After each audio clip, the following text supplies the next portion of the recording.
The war between the United States and Iran has entered a phase that military planners often fear the most, not one defined by dramatic battlefield breakthroughs, but by the slow, grinding pressure of logistics, stockpiles, and sustainability.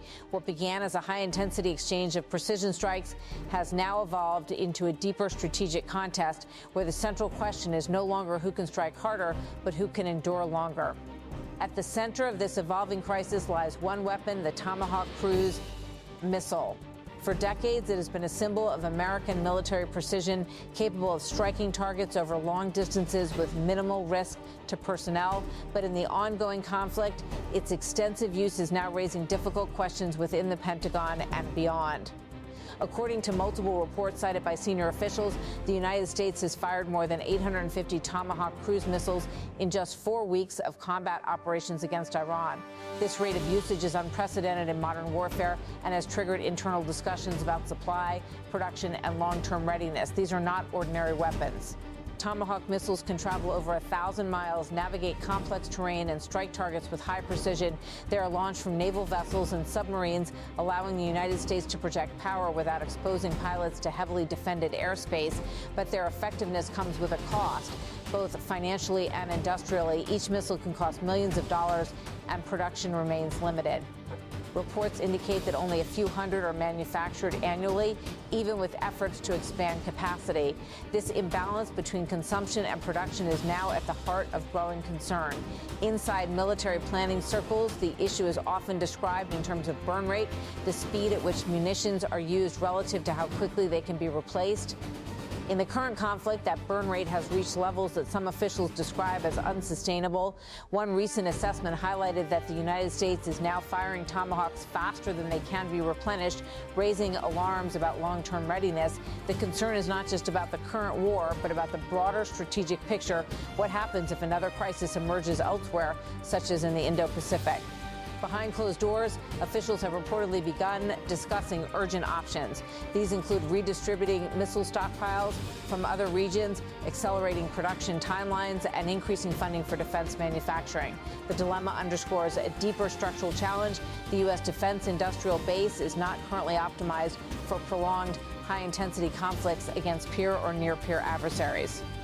At the same time, public messaging from U.S. leadership has sought to project confidence. The U.S. military has more than enough munitions, ammo, and weapons stockpiles to achieve the goals of Operation Epic Fury laid out by President Trump and beyond. Caroline Leavitt, White House press secretary. Officials have emphasized that the United States remains fully capable of sustaining its operations. Pentagon representatives have similarly pushed back against claims of shortages, insisting that current stockpiles are sufficient for ongoing missions. President Donald Trump has also framed the situation in terms of overwhelming military strength and success. Under my leadership, America is ending the threat posed by this radical regime, decimating Iran's capabilities with Operation Epic Fury, something that nobody's ever seen anything quite like it. We have the most powerful military in the world by far. Donald Trump, President of the United States.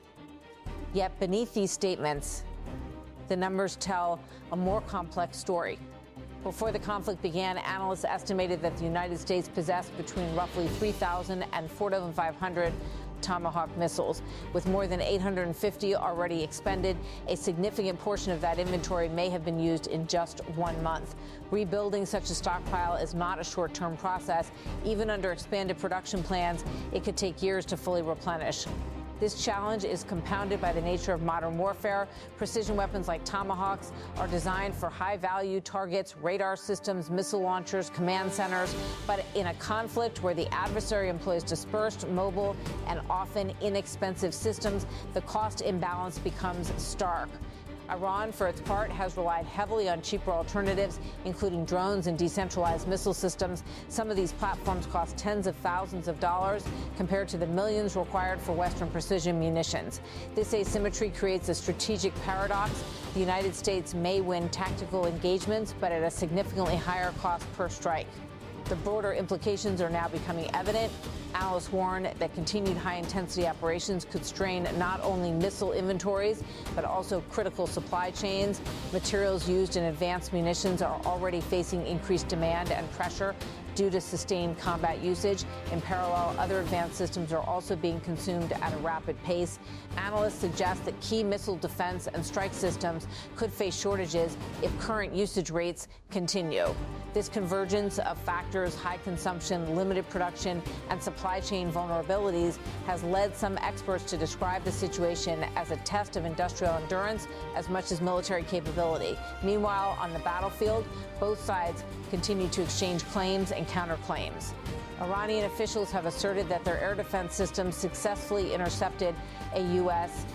Tomahawk missile over their territory. According to local authorities, the interception occurred in Kurdistan province and demonstrated the responsiveness of Iran's integrated defense network.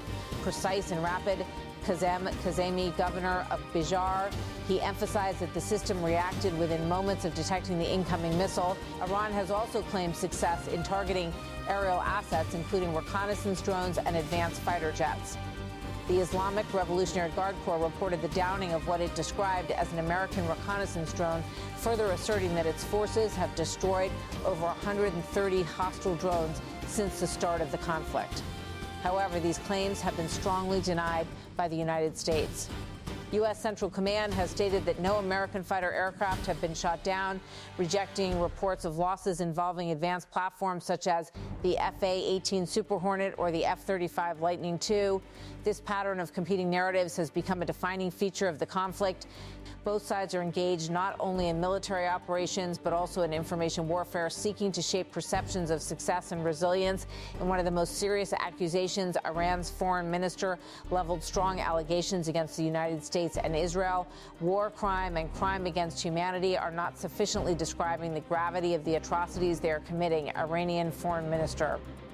He went further, suggesting that the pattern of attacks and accompanying rhetoric pointed to a broader intent. Aggressors' targeting pattern accompanied by their rhetoric leave little doubt as to their clear intent to commit genocide. Iranian foreign minister. These statements reflect the intensity of the political and diplomatic dimensions of the conflict, which extend far beyond the battlefield. At the same time, unverified footage circulating on social media has added another layer of uncertainty. One video appears to show a U.S. Navy fighter jet narrowly avoiding a missile strike from a shoulder-fired air defense system. While the footage has not been independently confirmed, it has fueled speculation about the effectiveness of Iran's air defenses. What is clear, however, is that the conflict is placing unprecedented demands on both sides. For the United States, the challenge is not simply about maintaining military superiority, but about sustaining it over time. The concept of Winchester, military slang for running out of ammunition, has been invoked in internal discussions, reflecting the seriousness of the situation. For Iran, the challenge is different, but equally significant: how to withstand sustained pressure from a technologically superior adversary while continuing to impose costs through asymmetric tactics. Recent intelligence assessments suggest that Iran still retains a substantial portion of its missile arsenal despite ongoing strikes. This indicates that the conflict may be far from reaching a decisive phase. The broader strategic picture is also evolving. The war has already had significant economic consequences, disrupting global energy markets and raising concerns about supply chains. Oil prices have surged, trade routes have been threatened, and the risk of further escalation remains high. Within this context, the question of sustainability becomes central. Can the United States continue to operate at this pace without compromising its readiness for other potential conflicts?